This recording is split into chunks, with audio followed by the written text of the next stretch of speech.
Well, thank you very much on behalf of the First Lady and myself. It's an honor to have the Prime Minister of Greece and First Lady of Greece with us. We really appreciate it. We have many things to discuss. The relationship is really extraordinary, I would say, right? It's as good as it can get. We're doing a lot of things together, military. We're also doing big trade, a lot of trade. And Greece has made a tremendous comeback. We've worked with them very closely. And really, the Prime Minister will have some interesting things to say. So you have to tell that one statistic because it's a great statistic. We're very proud of Greece and the comeback that they're making. And we will continue it forward. There's no doubt about it. Thank you very much for being here. Thank you. Thank you, Mr. President. It's a real privilege to be here at a very important time. You're right to point out that this relationship is the best it ever was, but it can become even better. Both on the geopolitical side, we're looking for your constant support, strengthening the strategic relationship. On the defense side, we've made lots of progress in terms of making sure that you have a reliable and predictable ally in a complicated part of the world. But I also want to stress the economic aspect of our relationship. The Greek economy has done extremely well over the past months. We're lower taxes. We are deregulating. We're following a recipe that has also worked here in the United States, and the economy is reacting very positively. So we'll also be looking to your support to convince American companies to invest more in Greece and help us grow the economy at a pace where people are really going to feel the difference. So it's a privilege to be here. You can always count on the United States can always count on Greece as a reliable and predictable ally in our part of the world. Well, we appreciate it. And again, congratulations. Really, one of the, percentage-wise, one of the biggest increases in the world. And that's a big statement, and that's a tremendous comeback, and you've done a fantastic job. You've really united the country. So again, congratulations. Thank you. Thank you very much, Mr. President. Mr. President, yeah. A lot of questions are being asked in Washington and across America about what evidence you had that Qasem Soleimani was planning attacks against American targets. What can you tell us about what you knew prior to ordering the attack? Well, number one, I knew the past. His past was horrible. He was a terrorist. He was so designated by President Obama, as you know, and he wasn't even supposed to be outside of his own country. He was, so right there. But that's, in a way, the least of it. We had an attack very recently that he was in charge of where we had people horribly wounded, one dead. In fact, the number now, as of this morning, I believe is 2 dead, and that was his. He was traveling with the head of Hezbollah. They weren't there to discuss a vacation. They weren't there to go to a nice resort someplace in Baghdad. They were there to discuss bad business. And we saved a lot of lives by terminating his life. A lot of lives have saved. They were planning something, and you're going to be hearing about it, or at least various people in Congress are going to be hearing about it tomorrow. Our Secretary of State covered it very well a little while ago. I saw his news conference, Mike. And if you want to mention a couple of things in addition to what I've just said, but we had tremendous information. We've been following him for a long time, and we followed his path for those 3 days, and they were not good stops. We didn't like where he was stopping. They were not good stops. We saved a lot of lives. Mike? Mr. President, not only had we had deep intelligence indicating there was active plotting that put American lives at risk, and I'm confident that the President's confident, too, that the actions that the President took saved American lives, saved lives of Iraqi Muslims as well. It was the right thing to do, and our department has did an excellent job executing the mission. And Mr. President, and as you know, he killed at least 608 Americans, but the number is much higher than that. He's also very much roadside bombs and all of the horrible explosives that you see. He was a big believer and sent them everywhere. He was somebody that we did ourselves, that we did a lot of countries a big favor. And I've been hearing from countries, they were extremely happy with what we did. And if you look inside Iran itself, there were plenty of those leaders that were happy because they feared him and didn't like him in many cases. Could you also clear up, Mr. President, whether Iranian cultural sites would be on any future target list? Well, as I said yesterday, it was very interesting. They're allowed to kill our people. They're allowed to maim our people. They're allowed to blow up everything that we have, and there's nothing that stops them. And we are, according to various laws, supposed to be very careful with their cultural heritage. And you know what? If that's what the law is, I like to obey the law. But think of it, they kill our people, they blow up our people, and then we have to be very gentle with their cultural institutions. But I'm okay with it. It's okay with me. I will say this, if Iran does anything that they shouldn't be doing, they're going to be suffering the consequences, and very strongly. All right, Steve? Imminent retaliation from the Iranians? Any indications of imminent? Well, don't forget, in our case, it was retaliation because they were there first. They killed, and look, I don't have to talk about him for 18 to 20 years. He was a monster. But just in the very short period of time, 2 people dead, people badly injured, and then before that, there were other attacks. And look at what he was planning. So that'll be discussed tomorrow morning. Right now, it's classified, and that'll be discussed tomorrow with Mike Pompeo and the Joint Chiefs of Staff. And is the U.S. prepared for an Iranian attack? We're prepared. We're totally prepared. And likewise, we're prepared to attack if we have to, as retribution. Mr. President, if Iran's leader said that any response to the Soleimani killing would be, quote, proportionate, what would the United States do in the event of any Iranian response? So, again, John, if you look at what's going on, ours was an attack based on what they did. We weren't the first one out. He killed an American. Now 2 people are dead from the same attack, and some people very badly wounded. And that was one of his smaller endeavors. You look over his past. His past, he's been called a monster, and he was a monster. And he's no longer a monster. He's dead. And that's a good thing for a lot of countries. And he was planning a very big attack and a very bad attack for us and other people. And we stopped him. And I don't think anybody can complain about it. I don't hear too many people, other than politicians, who are trying to win the presidency. Those are the ones that are complaining. But I don't hear anybody else complaining. Go ahead. You call him a monster, but your friend Erdogan called him a martyr. Well, that's everybody to each his own. I mean, I disagree 100%, and I'm sure he does too. But he has a public to take care of, and I guess that's for his own reason. But I'm actually surprised to hear that, but that's okay. Are you willing to make a deal with Greece regarding F-35 sale? Say it? Are you willing to make a deal with Greece regarding F-35? So Greece and I and my people, and we have a whole group of people, and as you see, they brought a lot of great representatives from Greece that we've been dealing with. We have a tremendous Greek population, over 3 million people, as I understand it. That's fantastic. I think I really feel I know most of them. I think I know all of them, come to think of it. But it's a great population in the United States. We're going to be meeting, we're going to be talking, we're going to be negotiating, and we're going to be making a lot of deals. Let me We add have something. we have a Yeah. really great relationship with Greece. Let me add something to that. Greece is interested, Mr. President, in participating in the F-35 program. As you know, we are already upgrading our F-16s. Yeah. And that program will be completed in 2023, 2024. So we're very much interested in participating in the F-35 program after that. And I'm sure that the U.S. will take into consideration the fact that this country is coming out of an economic crisis in terms of structuring the program in the best possible way for my country. That's true. And, you know, they just signed a very big renovation of existing aircraft. They have great aircraft, but it's gotten a little bit tired. And they've done a renovation that's going to bring it up to brand new. And we look forward to doing that. A couple of our great companies are doing it. Okay? How do you feel about the idea of supposed withdrawal from Iraq being a possibility? Isn't that something Soleimani actually wanted all these years?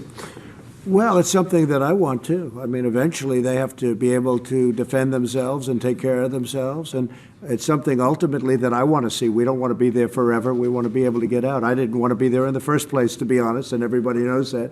That was when I was a civilian, I said it. But we were there, and they made a decision, and I disagreed with that decision very strongly. But we're there now. We've done a great job. We've gotten rid of the caliphate. 100% of the caliphate is gone, and which is ISIS.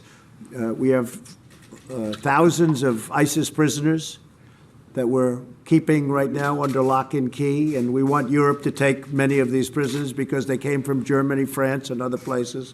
probably a few from Greece, in all fairness. We'll have Well, to talk to you about that. none from Greece so far. You're lucky. Yeah. You're lucky.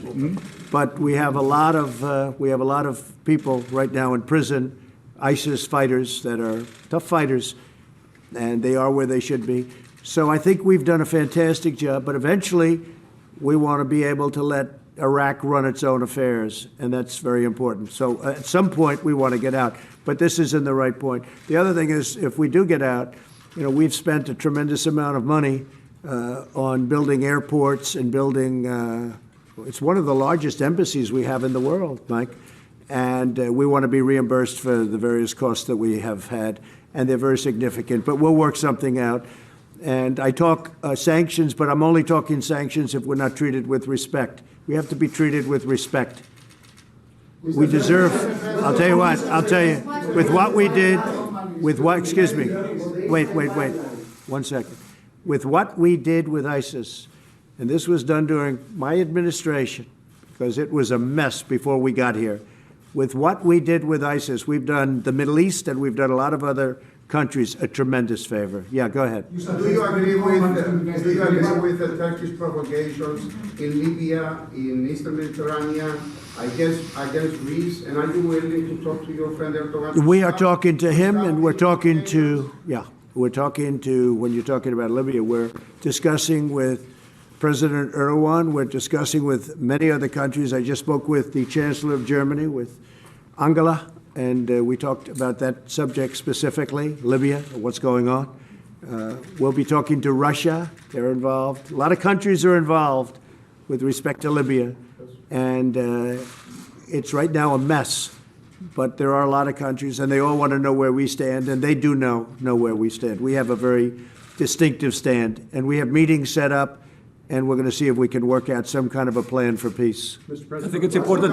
Just one, Mr. President, can I just make one point? please, go One point on this issue. I think it is important to point out that the agreement signed between Turkey and Libya infringe upon Greece's sovereign rights and essentially cause great concern and instability in a region which is already highly problematic. So we'd be very much looking to your support to make sure that these types of provocative agreements are not being put into place. And I think we should refrain in general in the Eastern Mediterranean for any sort of activity that inflames passions and that doesn't, promote regional peace and security. So we'll be very much looking forward to your support on this issue, because it is a very important issue for my country. Mr. President, the Iraqi government says it expects U.S. forces to leave the country after the letter that it received, General Mark Milley said, by mistake yesterday. What do you say to the Iraqi government about the possibility of U.S. forces leaving based on that letter? Well, I don't know anything about that letter. The letter was sent, and I understand it was an unsigned letter. So I could maybe let Mike speak to it. I don't know if that letter was a hoax, or was it unsigned, or what? But the Iraqi government is saying they're taking you at your word. They expect U.S. forces to leave. Well, I think it's the worst thing that can happen to Iraq. If we leave, that would mean that Iran would have a much bigger foothold, and the people of Iraq do not want to see Iran running the country. That I can tell you. So we'll see how it all works out. I know it's going to work out well for us, because at some point we want to be able to get out. We want to bring our soldiers back home. I will say that we have had tremendous support from the people of Iraq, appreciating what we've done, and they don't want to see Iran go into Iraq. But they're neighbors, and over a period of years, something will happen. We'll see what that is.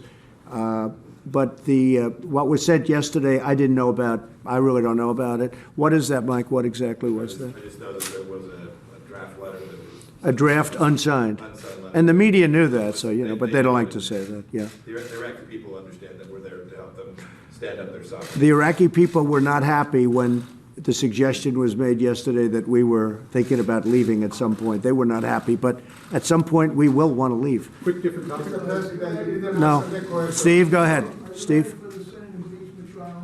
What? Are you ready for the Senate trial? Yeah, whatever it is, it's a hoax. The impeachment is a big hoax. It's become a laughing stock all over the world. There was nothing done wrong. The 2 articles that were sent are not even serious. And by the way, they're not a crime. The Republicans voted approximately 196 to nothing. This was not supposed to be partisan. It was never meant that way by, as they would say, the founders. It's turned out to be a totally partisan hoax, witch hunt. And frankly, it's been going on from before I came down the escalator with our great First Lady. I mean, this has gone on for 3 years and probably longer than that. And it'll be very interesting when the final tabulation is set and when the facts are released, because a lot of people are working on those facts right now. It's a big deal. It's in many ways the greatest hoax ever perpetrated on our country. It's one of the great hoaxes ever.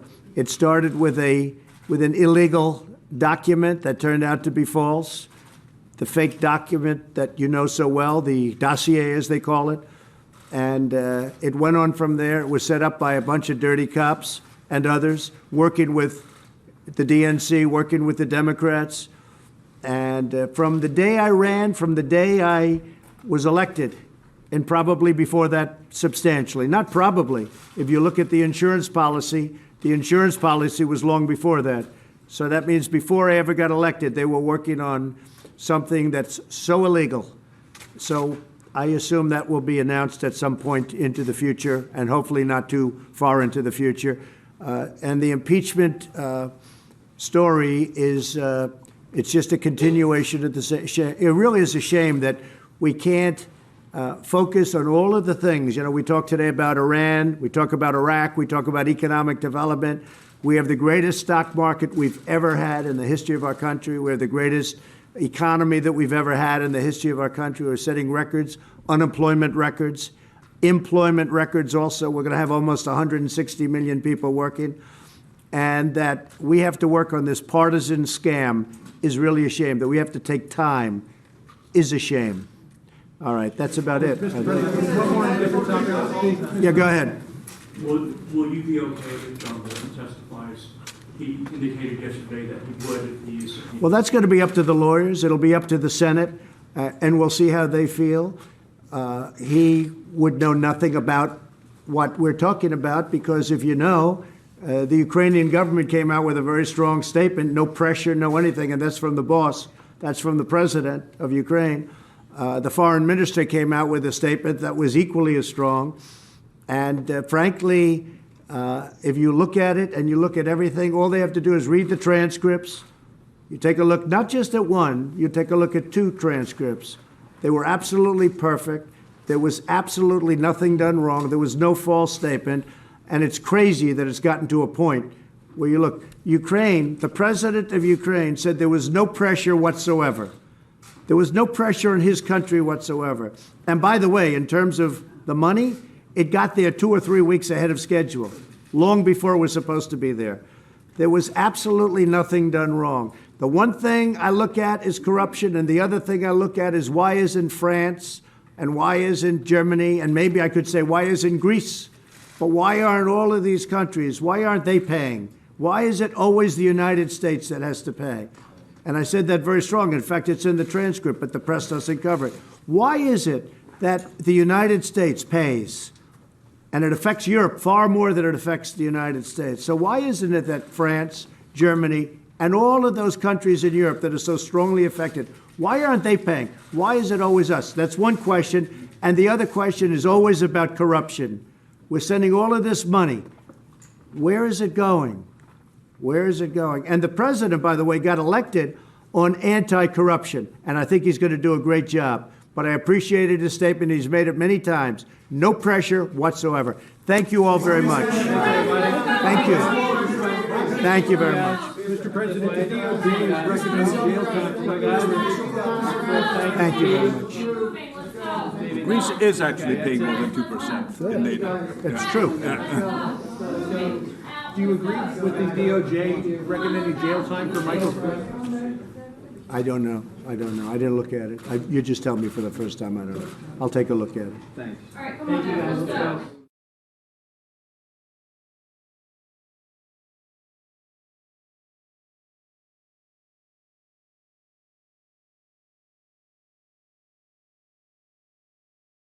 Well, thank you very much on behalf of the First Lady.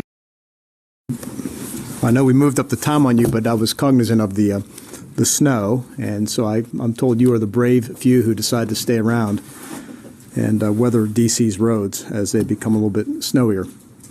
Anyways, good afternoon, everyone. I'd like to begin by offering my deepest condolences to the families of the 3 Americans who lost their lives on Sunday in Manda Bay, Kenya. An attack by al-Qaeda affiliate al-Shabaab resulted in the death of a U.S. service member and 2 Department of Defense contractors, while wounding 2 other American personnel. On behalf of the entire department, our thoughts are with the family and friends of Army Specialist Henry Mayfield, Jr. He was in Kenya in support of Operation Octave Shield, working to protect American interests in the region and improve security and stability alongside our Kenyan partners. We honor him and his colleagues who lost their lives and assure you that the perpetrators of this attack will be brought to justice.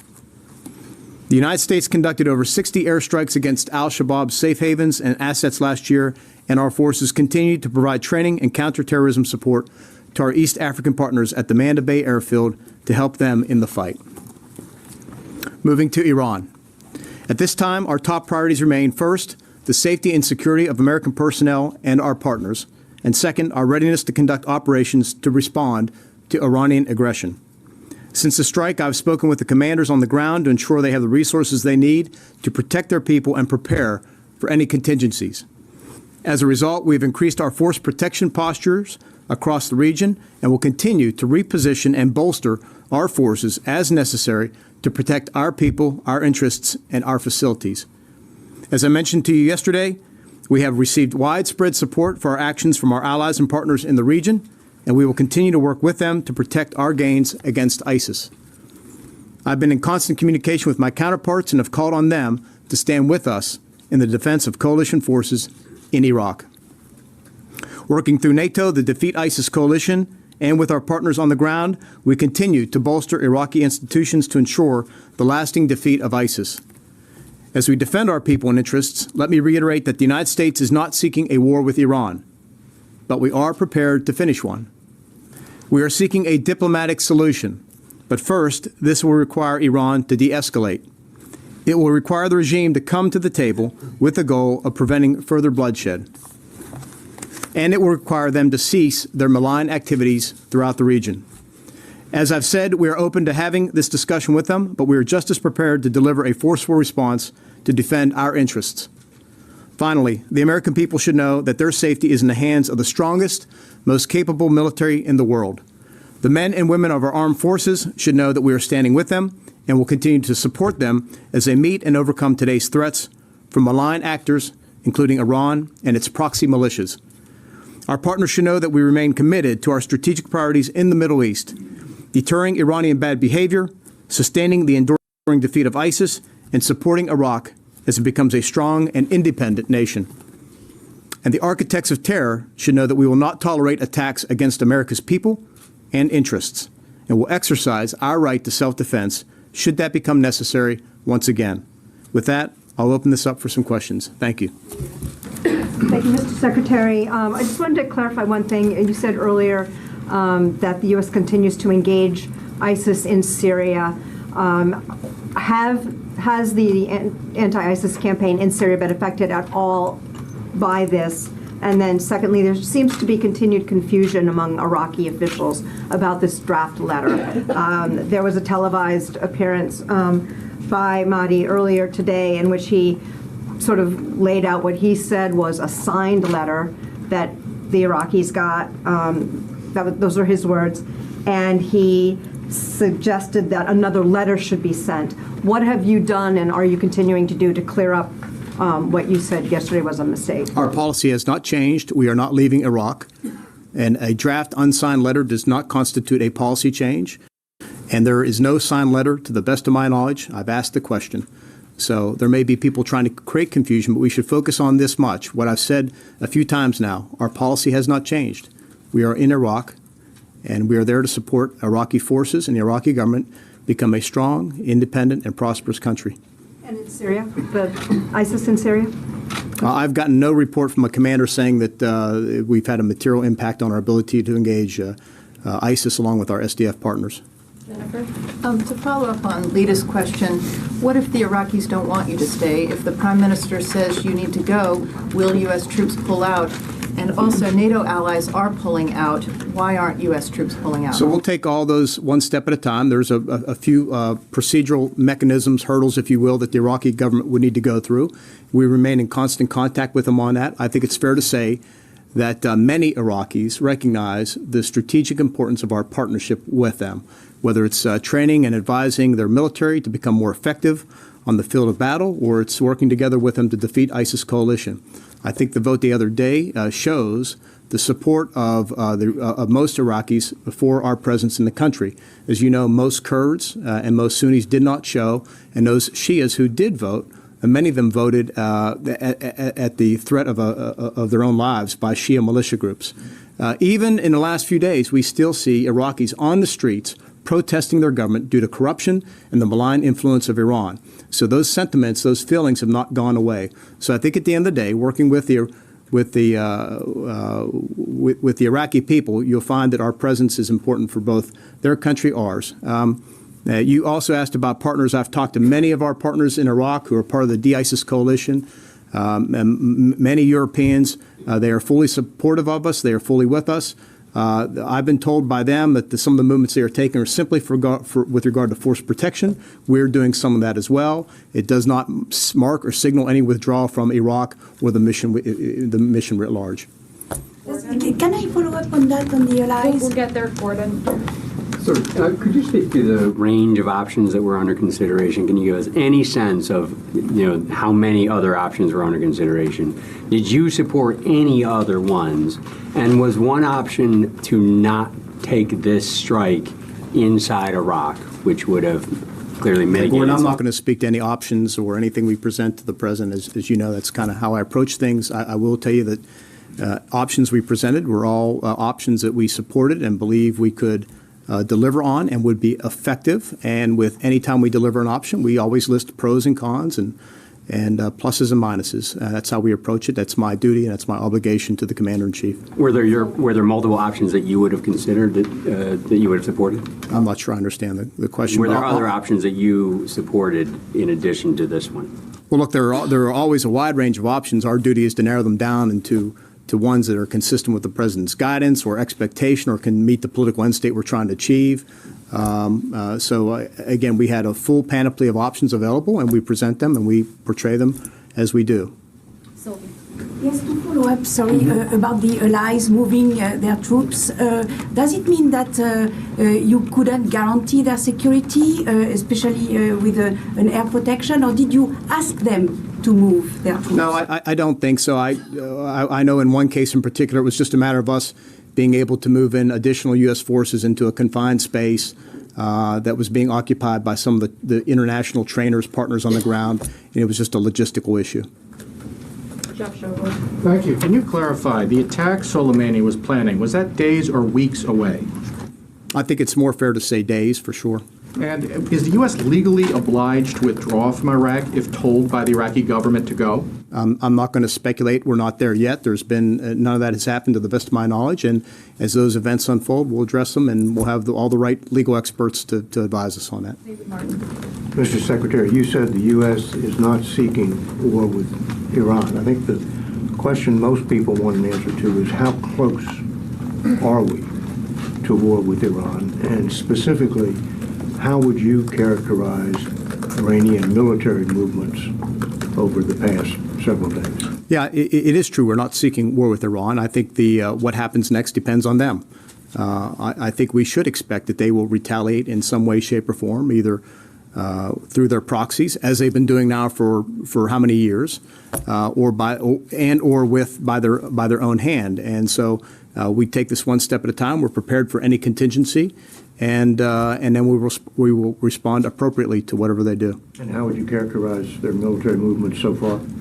We watch them very closely. We see their movements. I don't want to get more into that because it starts to get into intelligence issues. So I'll just leave it at that. Mr. Secretary, you talked about being ready for potential conflict here in case Iran retaliates. But if they don't retaliate against American targets or interests in the Middle East, but instead target our partners in the region. Is that enough to warrant a U.S. response? Look, Louis, I'm not going to hypothesize or speculate, but we are standing there to defend not only our interests, but those of our allies and partners, and I want to reassure them that we're there with them as well. 2 points to follow up on, if I may. You have talked about Iran needs to de-escalate. My first question is, does the U.S. have any obligation to de-escalate, or is that solely in Iran's court? My second question, you have said several times in the past couple of days that you will follow international law on potential war crimes. I think, let me set that aside. I think everyone would expect you would do exactly that. My question is not hypothetical. President is out there with his position. If you get an order, would you resign from office rather than violate the law? Barbara, I'm not going to get into some hypothetical that you're portraying here. I'm fully confident that the president is not going to, the commander-in-chief will not give us an illegal order. And as I said, the United States military will, as it always has, obey the laws of armed conflict. And as escalation, does the U.S. have any responsibility or obligation to also de-escalate, or is that, in your view, solely in Iran's court? Well, we're not the ones that have escalated this over the past arguably 40 years, and certainly over the past several months. It's been Iran, through its proxies, and it has consistently escalated this in terms of the size, scale, scope of their attacks. So we reached the point where we had to act in self-defense. We had to take appropriate action. So at this point, as I've said a few times now, the ball is in their court. What they do next will determine what happens in the subsequent moves. Thank you. Mr. Secretary, I would like to ask you, before the attack against Qasem Soleimani, have you been in consultations with your partners in the region, I mean the GCC countries or Israel, if you have informed them that this operation is going to take place today at this moment? Yeah, I'm not going to get into the details of our consultations on any matter with other countries. Obviously, we've been talking about our force posture in Iraq for some time, our concerns about Iranian actions or the actions that they are inspiring, resourcing, or directing through its militias. But I'm not going to get into any details. Just a quick follow-up on your remarks about the parliamentary vote. You'd raised some questions about the kind of people who did vote and didn't vote yesterday and today. Do you believe that vote was legitimate? That resolution calling on U.S. forces to leave was legitimate? And then separately, on the issue of, you said that you expect Iran to retaliate. Are there any off-ramps to this crisis, or do you expect that we're heading towards this military confrontation? On the first question, I won't characterize it any differently than what many other people have characterized it, many experts, and that is as non-binding. And we know there are mechanisms by which they would have to act. I'm not an expert on the Iraqi government, so I characterize it the way I did with you all the other day as non-binding. With regard to the off-ramps, there's a big off-ramp sitting in front of Tehran right now, and that is to de-escalate, to message us that they want to sit down and talk without precondition, by the way, to the United States about a better way forward, a way forward which would constitute a new mode of behavior by Iran, where they behave more like a normal country, and that would one could presume free them up from economic sanctions and allow the Iranian people to pursue the life they want to live, and that is one with freedom and prosperity and all those things that most human beings want. Thanks for doing this, sir. After pressure from Iran, has the Iraqi government prevented the U.S. military from using certain capabilities within the country, hampering operations in any way?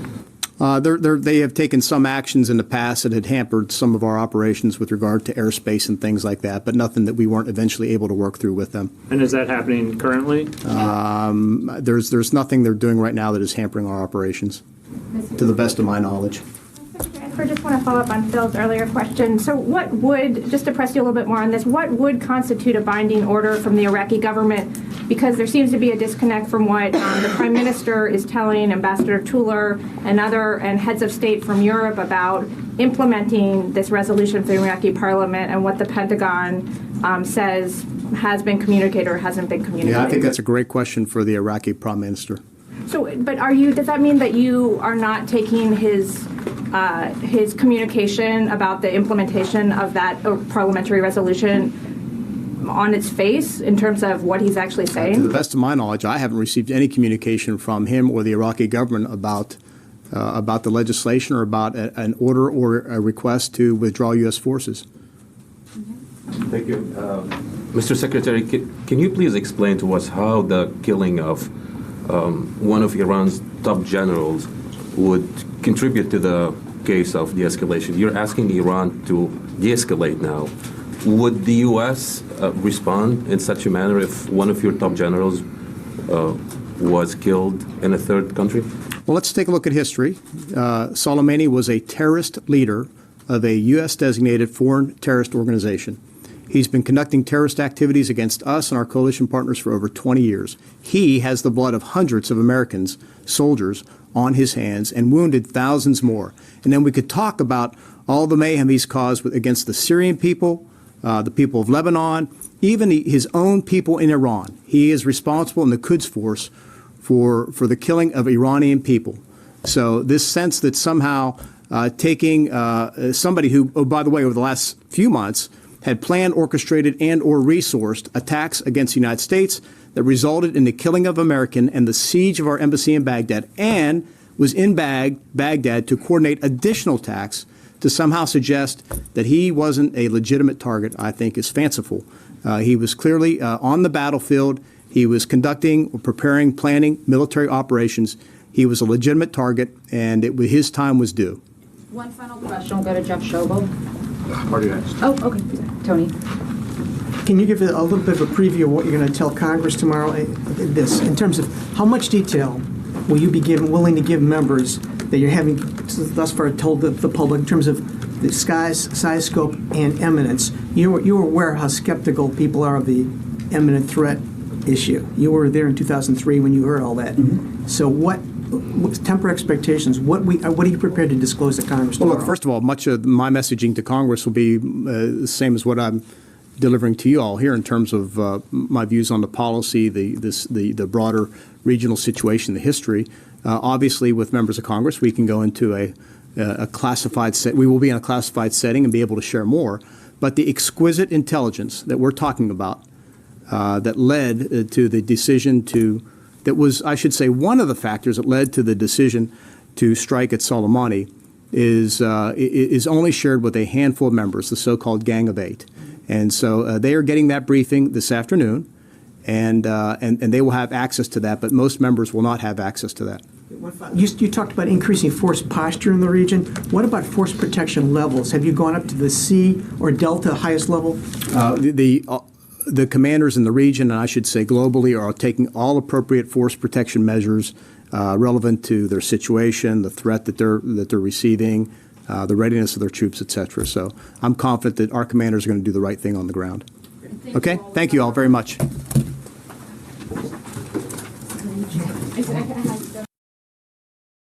Hello, everybody. Happy New Year. Happy New Year. We're going to have a great year. I predict it's going to be a fantastic year. We had the best economic year, I think, in our country's history. And I think we're really set for additional growth and jobs and everything else. It'll be great. Kevin?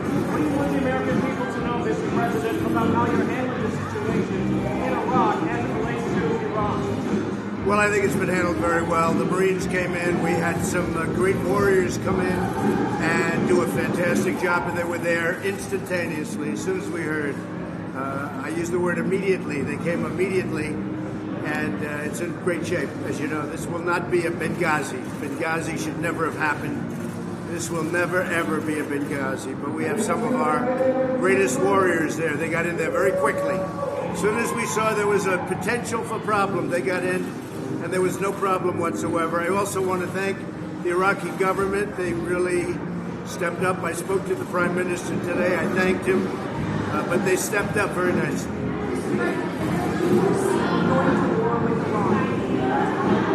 I don't think that would be a good idea for Iran. It wouldn't last very long. Do I want to? No. I want to have peace. I like peace. And Iran should want peace more than anybody. So I don't see that happening. No, I don't think Iran would want that to happen. It would go very quickly. Mr. President, what is your message tonight for what is your message tonight for North Korea? Well, we'll see. I have a very good relationship with Kim Jong-un. I know he's sending out certain messages about Christmas presents, and I hope his Christmas present is a beautiful vase. That's what I like, a vase, as opposed to something else. I don't know. Look, he likes me, I like him, we get along. He's representing his country, I'm representing my country. We have to do what we have to do.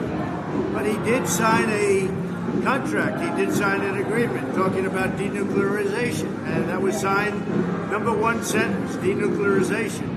That was done in Singapore, and I think he's a man of his word, so we're going to find out, but I think he's a man of his word. I know it's a night of celebration, Mr. President, but are you spoiling for a political fight in January with the impeachment? Well, the impeachment thing is a hoax. It's a big fat hoax.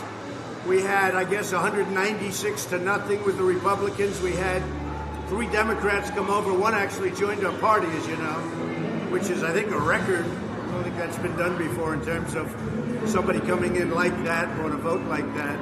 But he joined our party from New Jersey. He's going to be fantastic. And no, I look forward to it. I mean, we'll see. We did nothing wrong. All you have to do is read the transcripts. If you read the transcripts, or you could also do something else. You could go see or speak to the president of Ukraine, and the president of Ukraine said loudly and boldly, and I appreciate his statement, he said it many times, there was no pressure. The foreign minister of Ukraine said there was absolutely no pressure. And that's the whole case right there. There was no pressure whatsoever. I do say 2 things. We have to check corruption, and we also have to find out why is it that the United States is always giving foreign countries money, and Germany and France and all of Europe, they're not doing much. In fact, they're not doing anything relative to this. Why is it always the United States? I've been asking you those questions and making those statements for a long time to everybody standing here. Nobody ever mentions that. That was part of it. In fact, that's in the transcript also. I talk about a very good woman, to be honest with you, Chancellor Merkel. But I said, where is Chancellor Merkel? Where is President Macron of France? Why aren't they putting up money? Why is it always the United States? Nobody ever covers that, but that's a big factor. So I think that's going to go very quick. I think it's going to go very easy. We have tremendous, and I have to say this, we have tremendous Republican support. What the Democrats did in the House was a disgrace. What they did, how unfair it was. We didn't get lawyers, we didn't have witnesses, we didn't do anything, and still we got 100% of the Republican votes, and it was bipartisan because we got 3 Democrats. So I think the impeachment thing, I call it impeachment light. It's a disgrace. And Nancy Pelosi should be ashamed of herself. She's a highly overrated person. I know her well. She's highly overrated. Yeah, the vaping is coming out. We're just going to be announcing it very shortly. Some people already know about what we're doing. We have to protect our families. At the same time, it's a big industry. We want to protect the industry. And as you know, we'll be taking it off, the flavors, for a period of time, certain flavors. We're going to protect our families, we're going to protect our children, and we're going to protect the industry. Hopefully, if everything's safe, they're going to be going very quickly back onto the market. So the flavors will come off, they're going to be checked. We want to make it, people have died from them. You stop smoking. If you can stop smoking, that's a big advantage. So we think we're going to get it back onto the market very, very quickly, but we have to protect the children, we have to protect the families. At the same time, we have a very big industry. It's become a very big industry. We're going to take care of